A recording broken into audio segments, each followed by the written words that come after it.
Why is it not? Can you hear me, Mara? Yeah, I can hear you. I just can't see you. I know, that's strange. That's because I had a sticker on it. There you go. Yeah. Going au naturel? What? Your hair, are you going au naturel? Well, Yeah. It looks beautiful. Thank you. That's the latest trend for women to be doing. They've just foregone all the chemicals and, It's all gone. well, it looks great. Thanks. I love it. And your hair is so curly. It looks great. It is. It's feeling very curly today. Well, it looks wonderful. Thanks. How have things been in City Hall? We've been really, really, really, really busy. Well, I know it should be good, yeah, but everything takes about 6 times as long. I know. Yeah, that's the way it is in court as well. Mm-hmm. I can believe that. Yeah. Could you get I'm taking notes this evening, right? Yes, if you can, that'd be awesome. Yes. Yeah, I was planning on it. I just didn't know if, we have to question everything now with COVID. It's like, are we even human anymore? I mean, there has to be something new. And then technically, I mean, the meeting is recording through Zoom, but it would be easier if you can take care of minutes just because we're just so slammed with everything. Sure. I'll be right back. I'm going to mute myself here. Okay.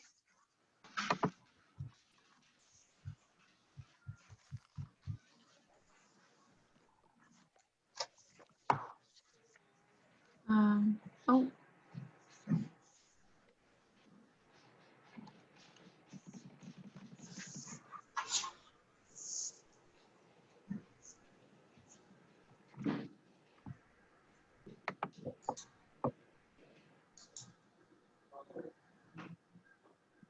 It's really good to see all of you.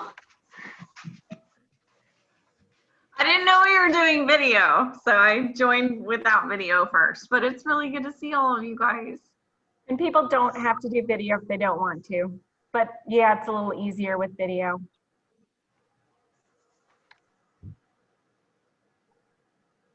And we're expecting, oh, there's Bill. Hi, Bill.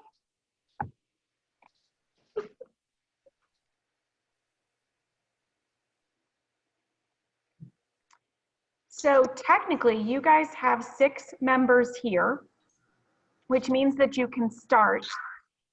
Katie is planning to attend, but can't really chair the meeting. Today was her first day back after maternity leave.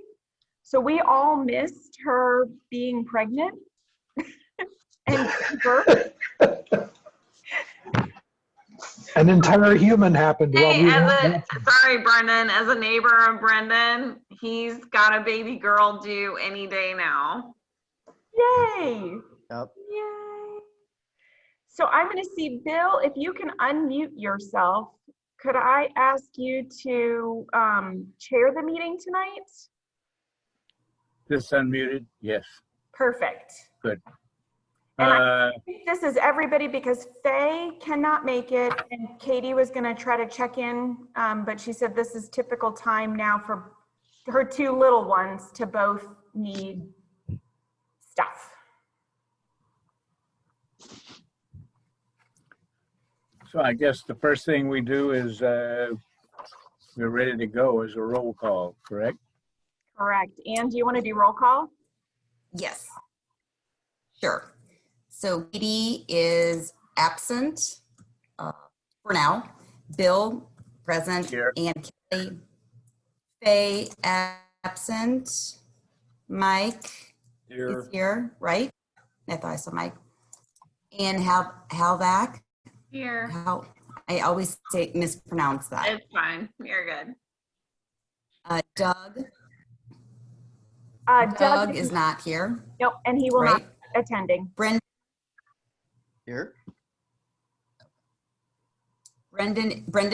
is present.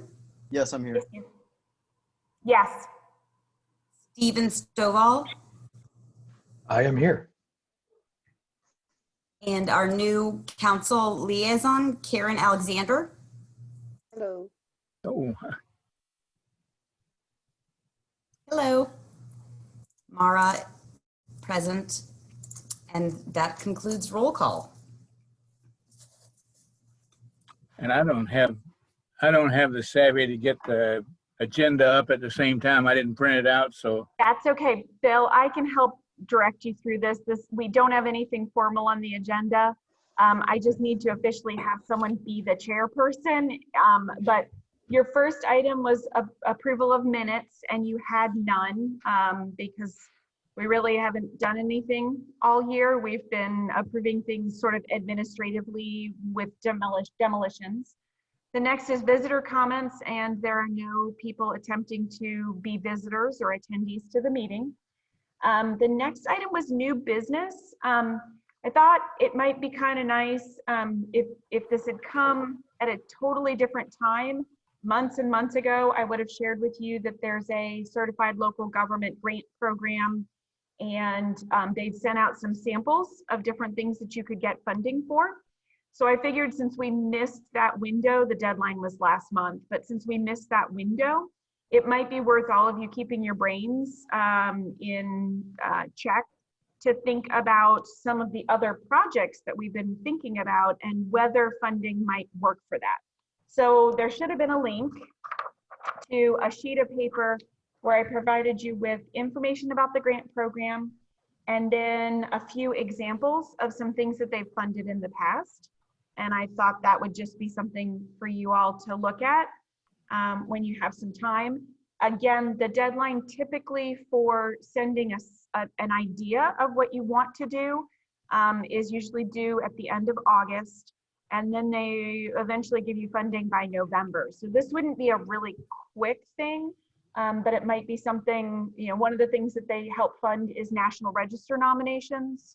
I know we talked a little bit about doing an overall National Register possibly. It could be something that it's funding to help someone do additional walks.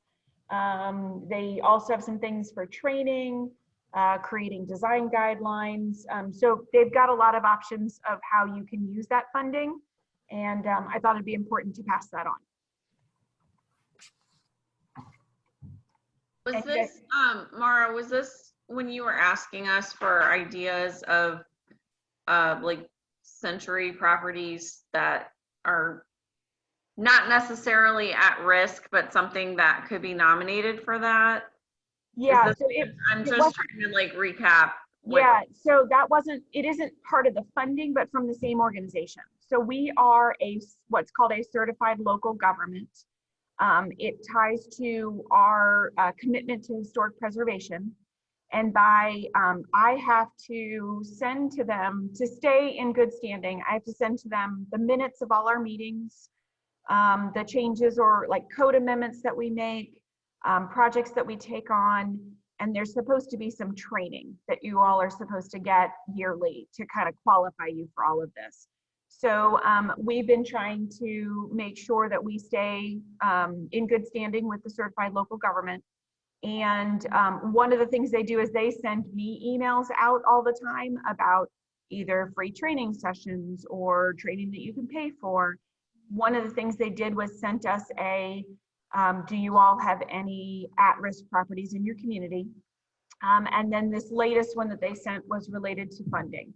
And it came out as a reminder a few months ago, but we were so focused here at the city on so many other things. It wasn't a high priority to get that out. And I don't think you all could have made some determinations so fast to get it to me by August 31st.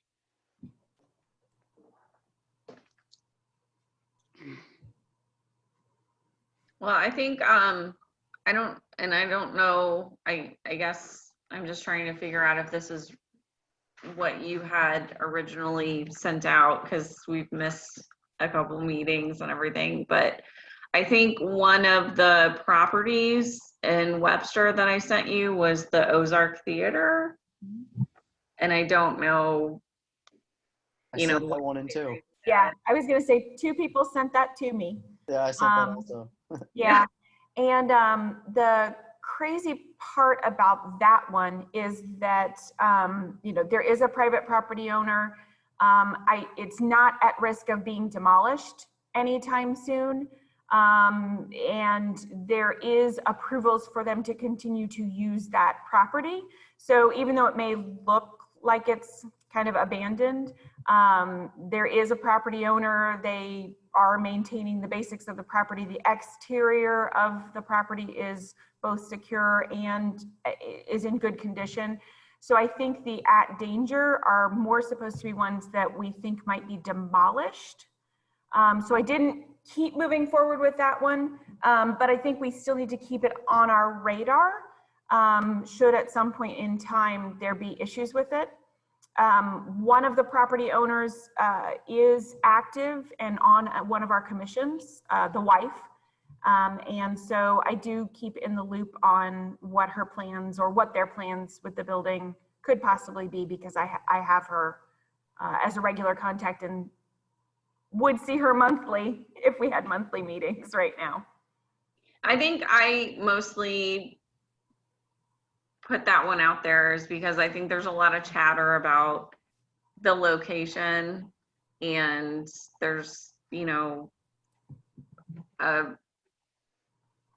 people that want to develop it differently than what it is, and saying like, oh, it's old, it's broken down, it's on a main strip in Webster. So I feel like the reason that I kind of put it out there, yes, it's historic and it's a beautiful building, and I would love to see it preserved and maintained and stay there. I think the reason that I put it out there was because there's chatter about like, could it be sold to somebody who's going to develop it differently, who's going to just raise it and put something else in its stead because of its location and everything. So that's good to hear that, you know, you're in contact with the owners and there's no plans for that. And yes, the building's beautiful and hopefully it's being maintained to where it's not going to be, you know, dilapidated to where it's going to be easy for new development. I think that's the only reason that I kind of brought that up. But it's interesting that you hear about chatter on that. That's one I don't hear a single bit of chatter about redeveloping. I hear chatter about all kinds of other places so that's interesting that you're saying you're hearing that. No one has talked to me at all. There's that, there's the assisted living place right next door. And I've just heard that they've kind of wanted that space to expand. I know, it's just, and it's all rumors probably, but it's such a beautiful building and it's historic and it's unique and it's something that I would definitely want to see preserved. So anytime I hear any talk of this could just go away, of course, it's like, let's try not to make that happen. But, and Brendan, you said like that was one of your recommendations too. I don't know what you feel on that. Yeah, I just felt like it was, and I don't know a lot about it because it's never really been, to my understanding, there hasn't been a lot going on there since I've lived here, or it's been private events or whatever it may be, but it seems vastly underutilized for what it is, where it is, the amount of people that could fit in there. And I don't know the whole backstory of it, but I've heard like kind of rumors too, but you know, stories from one side or another that there were some renovations done, but they didn't want to put up as much money as they could have. So there were some things they didn't do. And that limited the occupancy that they can have in there.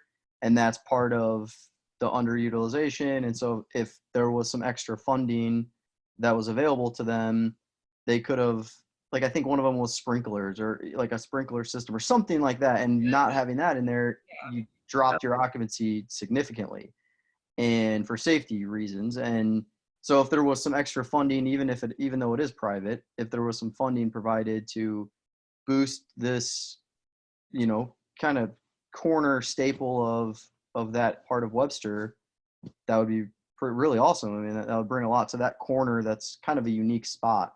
So that was why I put it on there. The two things to think about. One is for those that know some of the history around here, it's the same owners as the building that's now the Boulevard Salon, which had the special curved I'm going to forget the name of the lamella, the special roof system, structural roof system that was the same as the Checker Dome. And that one sat for a decade or more before finally we got something in there where the renovations were done so someone could use that space. I think you are seeing the same thing with the Ozark. You are correct, there's no sprinkler system. There's also no air conditioning.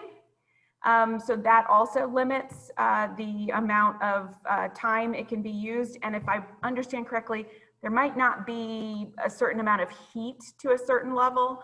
So you're at the point of you can only do spring and fall events in there.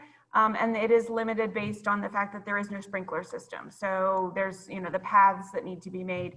I would think that maybe this might be something where you might want to put it on your list of seeing if the owners would be willing to get it nominated as an individual structure. I don't think we have it on the list at all. I'd have to look again. I do not think it is. I don't think so. And that would be something that would help do some protections now in order for it to not have issues in the future. Makes sense. Question, across the street from that building, there's the big Masonic lodge or temple. What is going on with that property? The Masons have the property. They're not doing anything other than, that big front area, they've just recently done their, I think, third phase of a decorative stone walkway. They now have a walk piece that has the Mason symbol. They have a daycare center in the lower level, and they are still using the space. And they do have events in their space. That's great. I've never seen anybody come in or go in. They've done, this was probably a year or two ago, they did an outdoor concert. Since it's such a deep yard, they actually did like an outdoor concert. Green space. It's Yeah. nice to keep the green space there too. Yeah, the front portion, the green space, is actually zoned commercial, and the building itself is zoned single family residential, which limits a little bit what they can do in there. But they do have, they rent it out for trivia nights. They do also have funerals, services type there.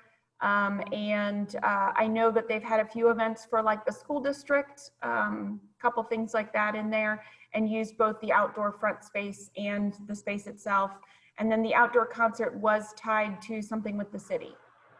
So it's still pretty active, actually way more active than across the street. Yeah, I'd say. Thanks. So for these, the examples that you had in that attachment, is there and maybe it had it in there and I just kind of skimmed over it earlier today, but is there like a limit on what they pick annually? Is it a dollar amount? Like what are our chances is kind of what I'm getting at. I actually know nothing. So some of you came on when I was already the staff liaison. The liaison before me was my building commissioner, and he'd been here for like 18 years. And so I know that they did get some funding in the past for, and Bill or Mike, you two might be the only ones on here that would be able to tell a little bit more, but I know that there was some funding for a lecture series, and I believe it was through this same source, but I'd have to check and see, and that was more like an example of public outreach. I know it did take a lot of work to document our portion, our match of what we were going to do for the project. So we would want to research a little bit more into, what are our chances? What's the cap on the money? I know virtually nothing on this, but when I saw that this was out there and it's a yearly thing, I thought it'd be important to give it to us as early as possible so you can start thinking about it for next year. Sounds like we have some time, so we can do our research. And I think we had a couple of grant writers on the commission a couple of years ago too, that were really interested and knew how to do that kind of stuff too. Yeah, yeah.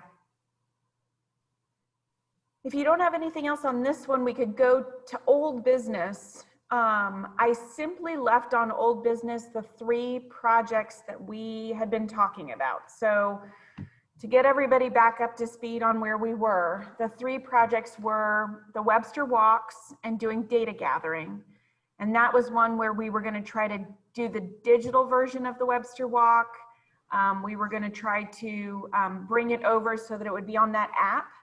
And I know we got really sidetracked off of that one on what we were doing and not doing just because of everything that happened. The second item was a discussion of what the at-risk property qualifications should be. We were all going to be thinking about what were the different factors. Was it that it is underutilized, or that it had structural issues, or that we saw something on the exterior? What were those important things for at-risk properties?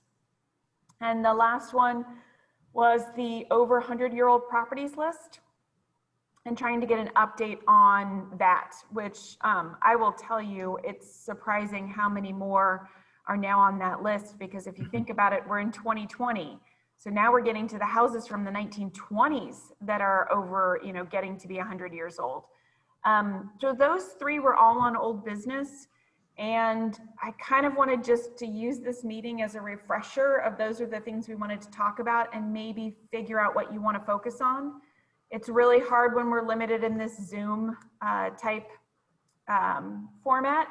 And I know we've been trying really hard. A lot of things are taking sometimes 2 and 3 times longer, because we sit in this format, then we have to go take it to some other format.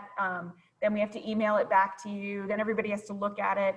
And I know sometimes I forget, like I have printed out my agenda because I can't get it on the computer, but I don't have my files with me. All those different things. I'm not in my office. I'm upstairs in my one place where we can set up Zoom. So I kind of wanted to maybe try to narrow down, what do we think we want to work on in our crazy Zoom format for maybe the next couple of months, and what would you like to see, rather than, hey, let's keep 5 projects on the agenda and keep them just going over and over again. So I don't know if you want to focus on at-risk property qualifications, or try to focus on a combination of maybe that and the 100-year-old homes. Just throwing it out there.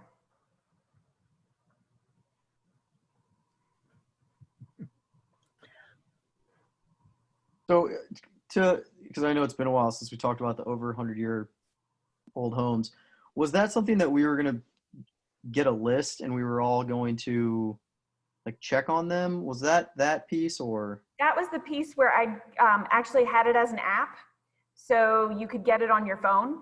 And okay, right. It was one where you could zoom in and you could click on it on your phone, and it would give you the basic information, and you had the ability to add some notes. So for example, like we, and I don't even know if I can still get it. I'd have to resend the link to myself. I used to have it just sitting here as like a tab, because I kept going, at some point we're going to get back to this. But basically it was an app that we'd created using our GIS system. Oh, I found the restaurant one. But just as a reminder, it was going to be one that had, hold on, I'm going to try to show it. It's thinking, but there's going to be, oh. So there'd be a map that would have some information that you could click on, a little tab, and the entire 100-year, we had mapped out last year every property that according to St. Louis County was 100 years old. And you could go in and click on it, and it would give you the actual address. I think we'd left property owner on, we'd left square footage of the house on, we'd left the year that county said was its construction, and it left a bottom one where you could on your app be able to edit and put notes. So you could put on your notes as you took a walk down the block.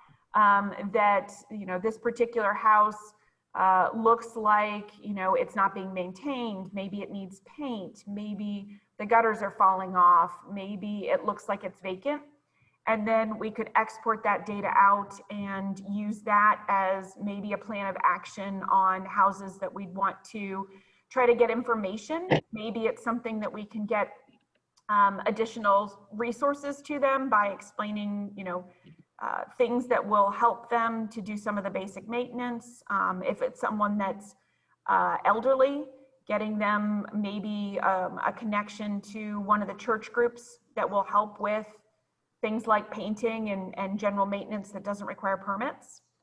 So those were a couple options, some education to those particular properties about the importance of trying to maintain this 100-year-old home so it doesn't become the logical one for a developer to knock on the door and say, hey, I want to buy it to tear it down.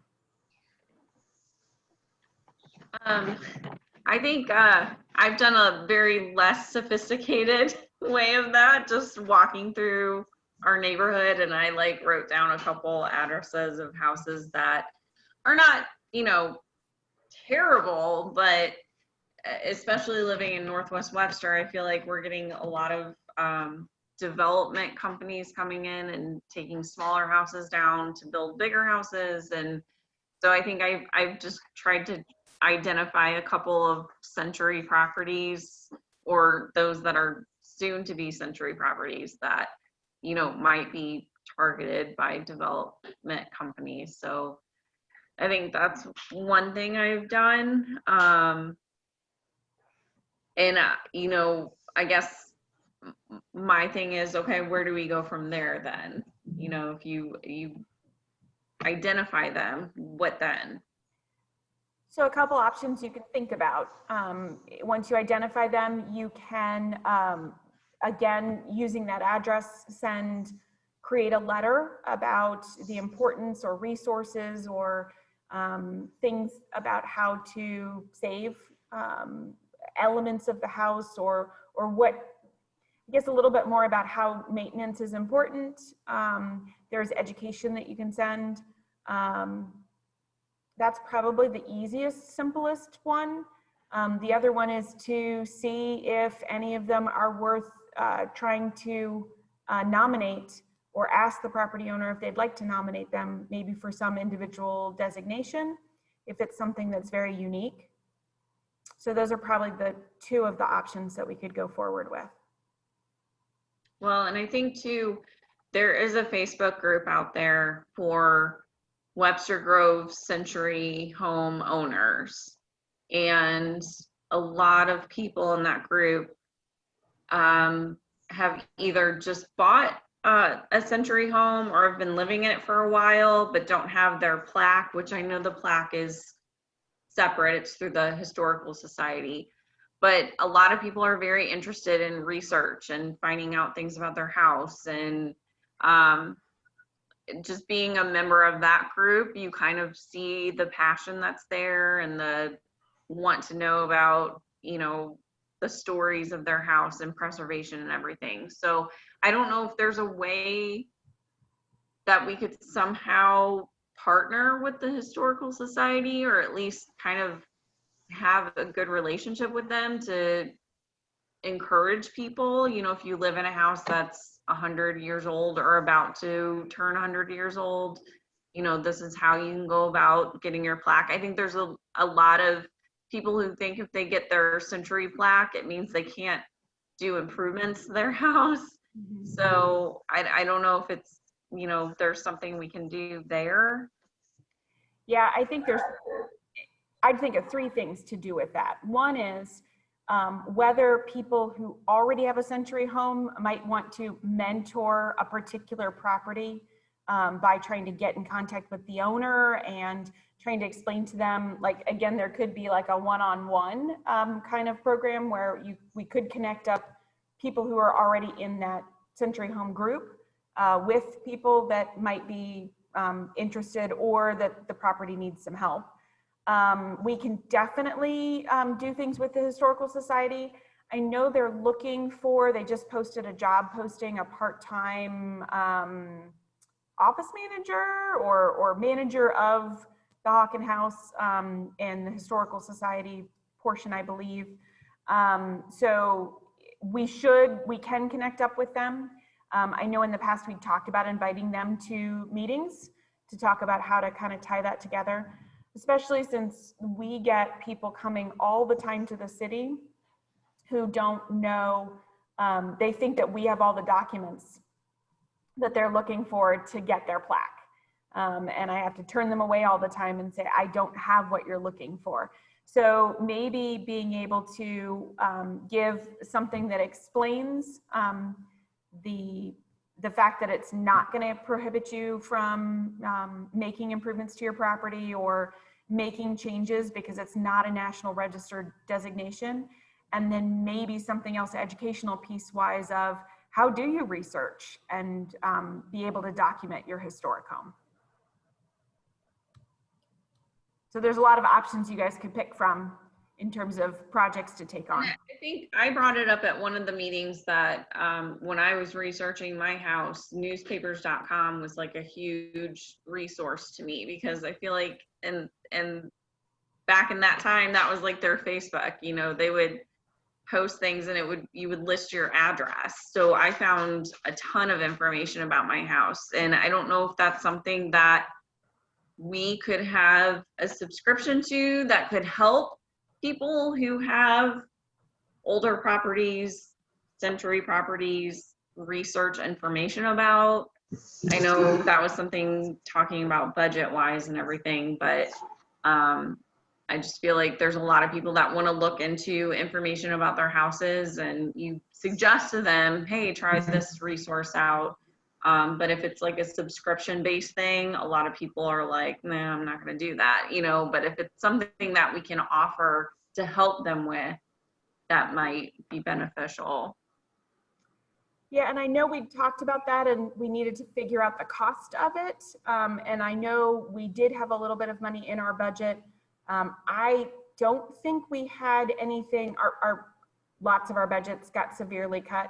I don't think we had so little designated in the first place for our budget. I don't think it got removed, but I probably do need to go back and check.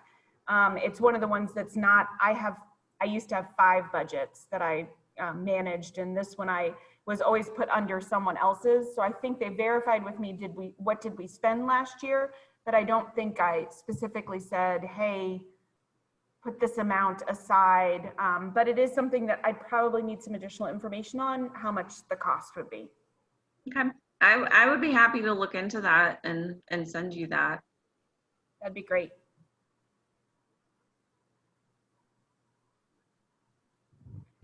So I don't know if you guys want to narrow down some things.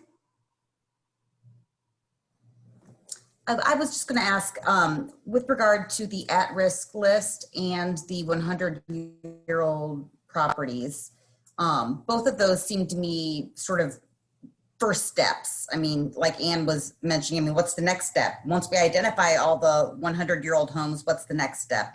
And the same thing with the at-risk property list. So, I mean, from a, litigator or a legal frame of mind, to me, it sounds like both of those are worthwhile projects because, while we might not control the next steps, the first step to helping at-risk properties is having an ascertainable list and perhaps a developed methodology or, one, list of qualifications like you asked us to keep in mind.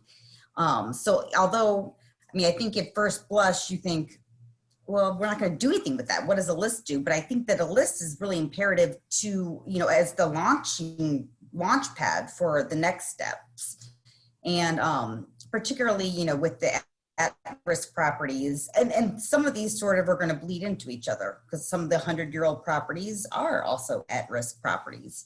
But I think that the HPC could do a lot of good work with, developing a list of qualifications or methodology as to, the components that we find being ascertainable from the exterior that would isolate a property as being at risk, and categorize or, rate, which of those components, level. Let's say, we're looking at just exterior components. We divide it into 5 categories, like roof and chimney, porch and exterior, windows, foundation, grading, yard, garage. I'm just pulling this out of my head, and then rate each one of those, roof and chimney on a level of 1 to 5 or green to red, how bad are we? Some way just to develop, how these are somewhat objectively ascertained. And then, once we develop a respectable list, then we can take the next steps. And I mean, if the ultimate goal could be maybe developing some sort of an educational program, like you mentioned, something where we send these properties information, or even send them, a piece of paper with a link to the Facebook page, that Ann just mentioned. And then, maybe tax incentives, or developing the program with Webster Groves for, permit fee waivers or properties. But I think the first step is identifying them. And I think we could do a really good job at developing some sort of list of, methodology of how they're identified and what the criteria or indicators would go on that list. And that's my 2 cents. So we do have a list. I mean, it's a long list. I think don't we have a prioritized list where we whittled that down at one point a couple of years ago or so? I looked back, the list wasn't whittled down. It was initially just a 100-year-old list.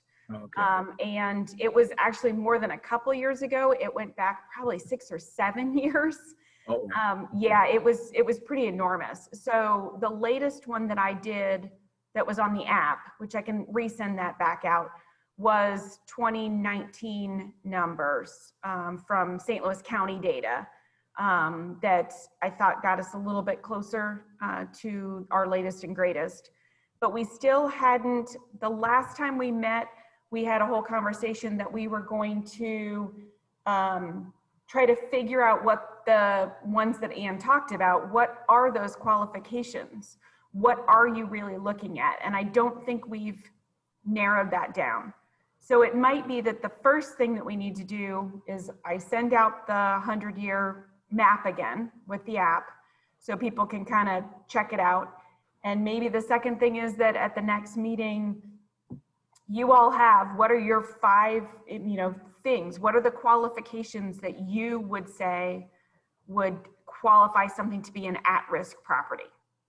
And then maybe try to get it together. Oh, Mike, you're muted. Mike, you're muted. There you go. Bill, as an architect, are there certain street level things that would instantly tell you, boy, this house is at risk?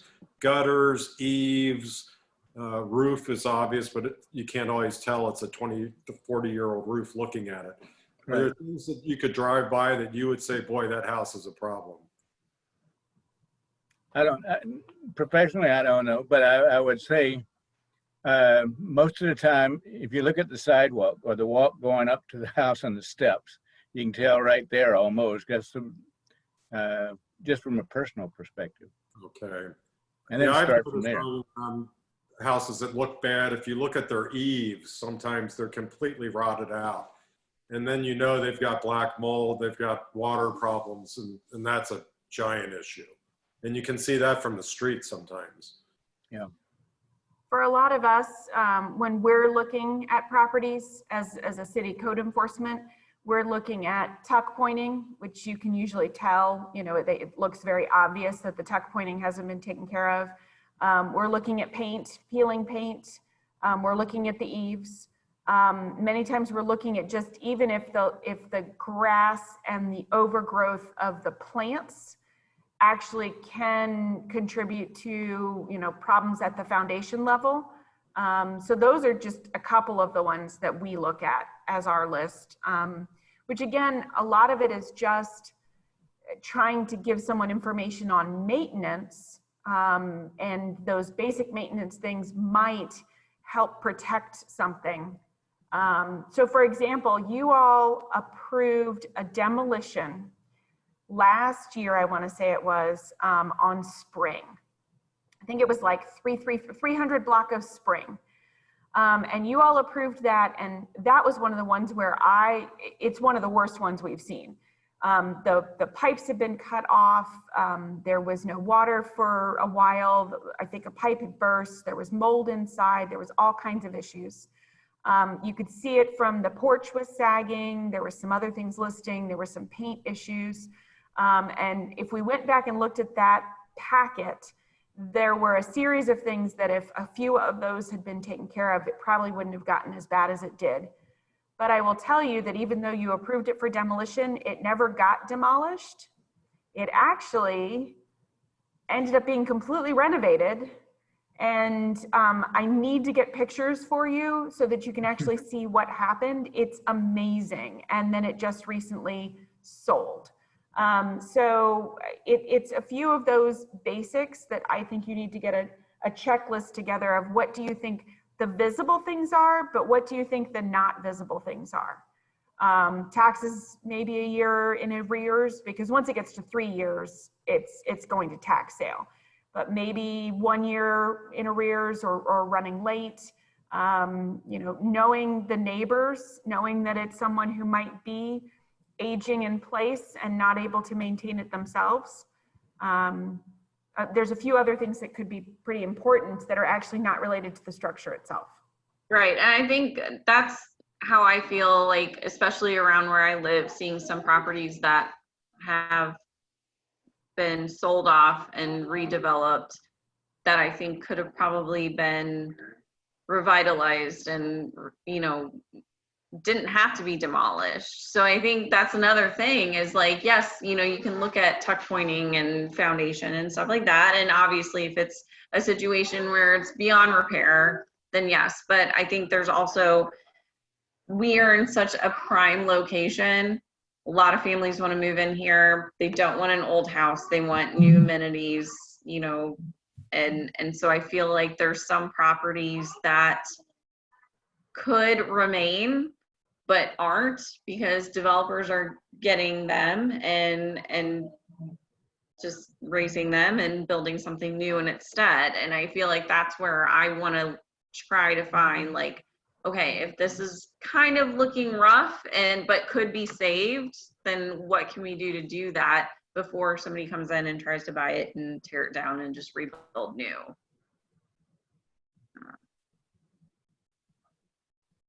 I like the idea of sending out that list again, and maybe between now and next meeting, if you're out and you pick a couple near your house, you look at a few of them to get an idea of like visually, okay, yeah, that sticks out to me, and we get our list of whether it's 5, 7, 10, whatever you come up with, a list of some key factors that are really sticking out to you that seem obvious to you on every, whether it's 3, 5, 10 houses that you've been able to look at between now and next month. And then the next step is we make a list that maybe is longer than 5 items. It's 10 or 15 items, or a single page that we can I like the idea of a 1 through 5 or a red, yellow, green grading. And then as we go on over the next couple months and do this, we collectively agree that, okay, if this house hits 50% of these as a red,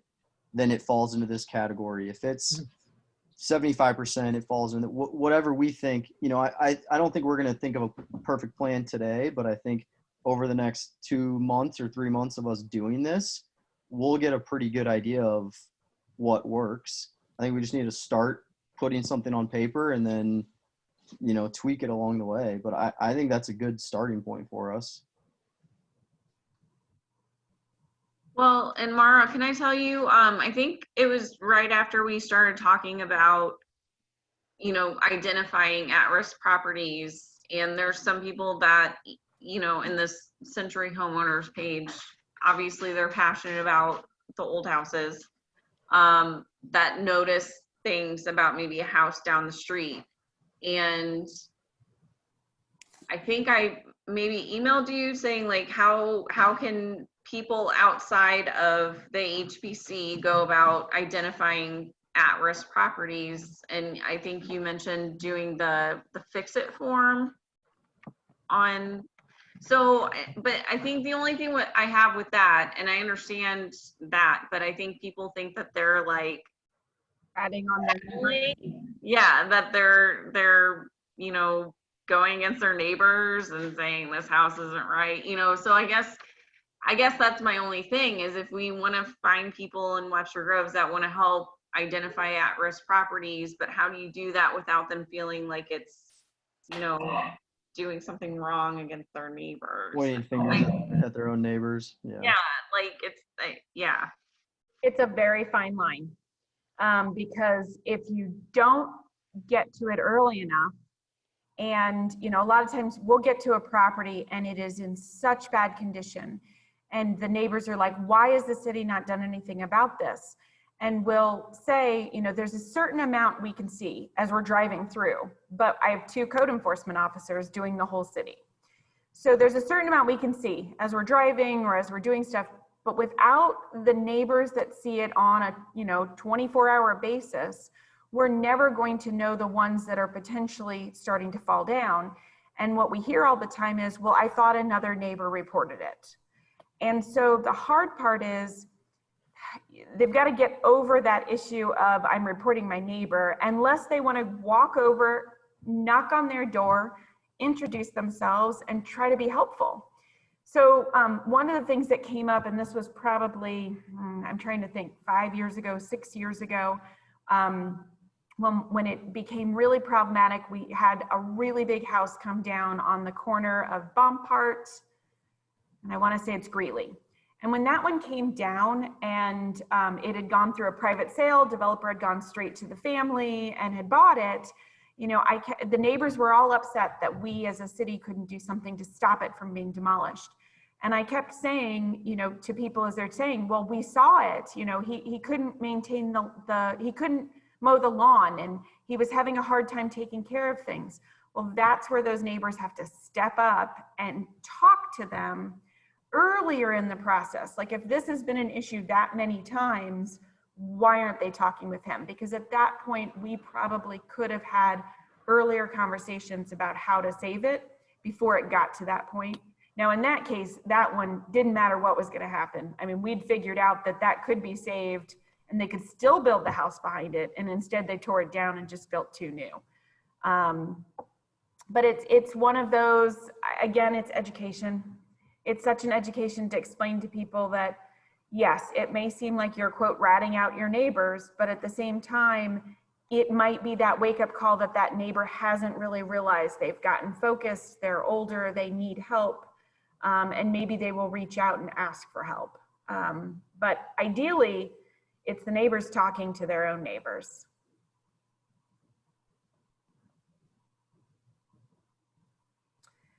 That was really the only other item. So, I mean, I can definitely send out the link, get all of you to start working on for next month. We put on the agenda, focus on discussion at-risk property qualifications.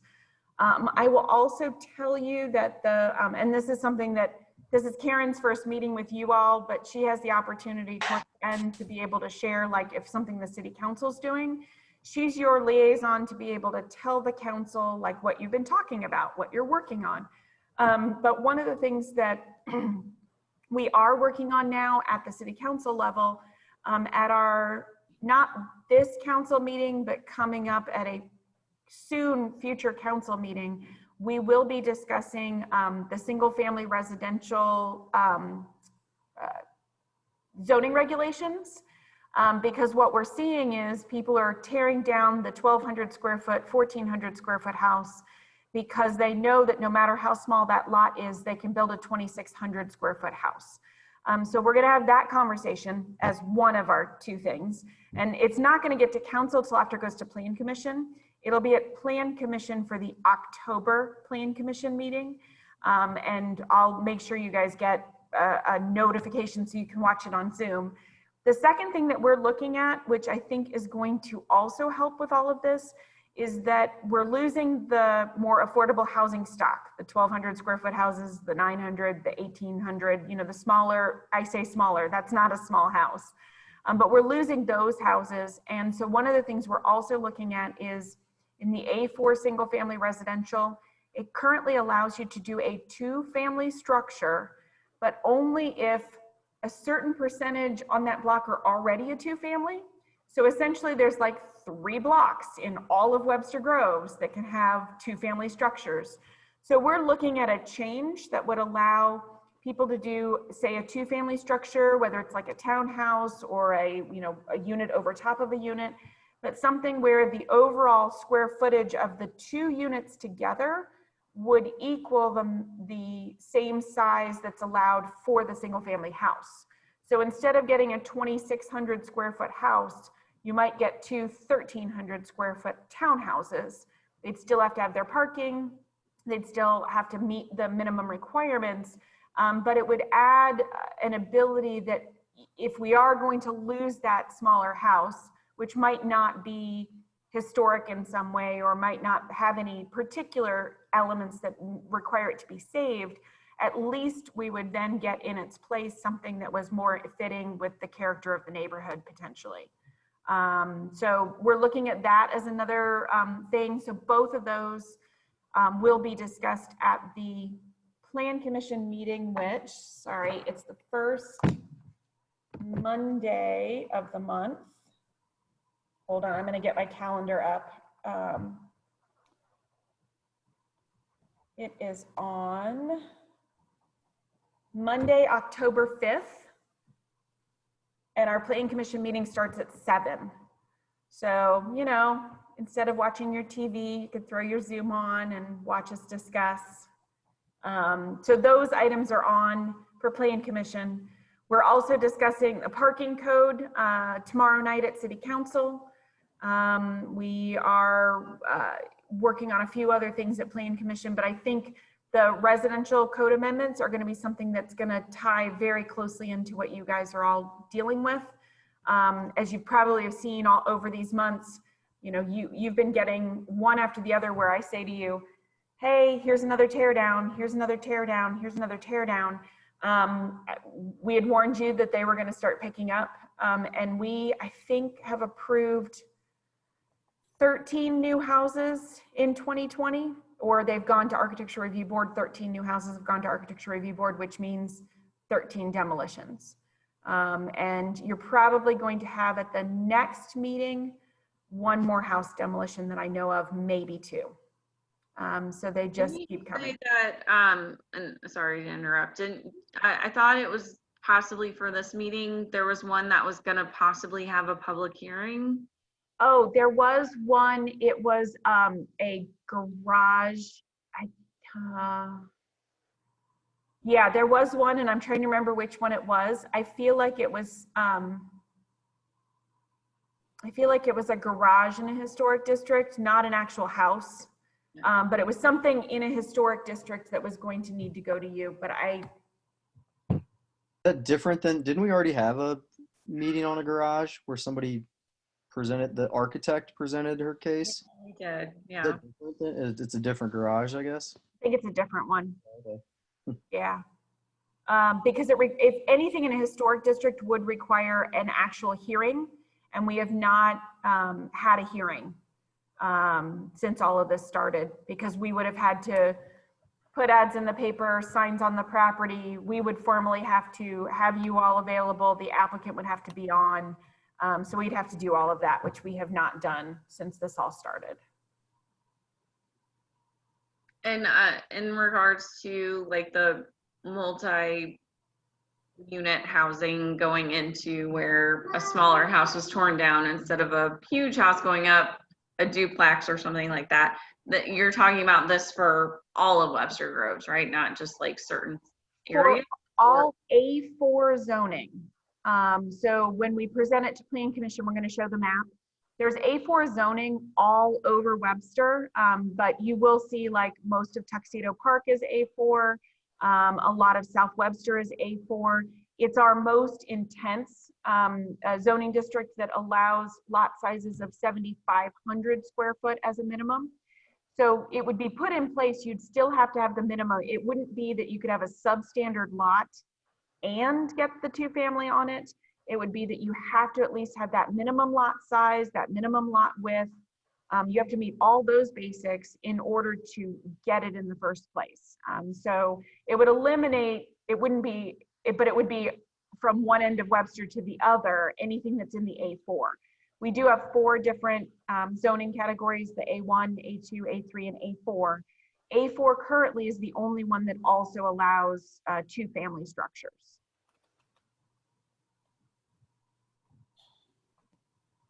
And I don't have any other updates unless anyone has anything else. No other business, huh? Not me. Next meeting we have set for Tuesday, October 13th, back to our regular Tuesday nights. Sorry we had to do this one, but Labor Day always messes up our meeting dates in September. But we'll go back to Tuesday. And if no one has anything else, I will get stuff out to you ASAP so you have it between now and the next meeting. That's good. I will make a motion to adjourn the meeting if that's where we are. Yes. As a second, All in favor, say aye.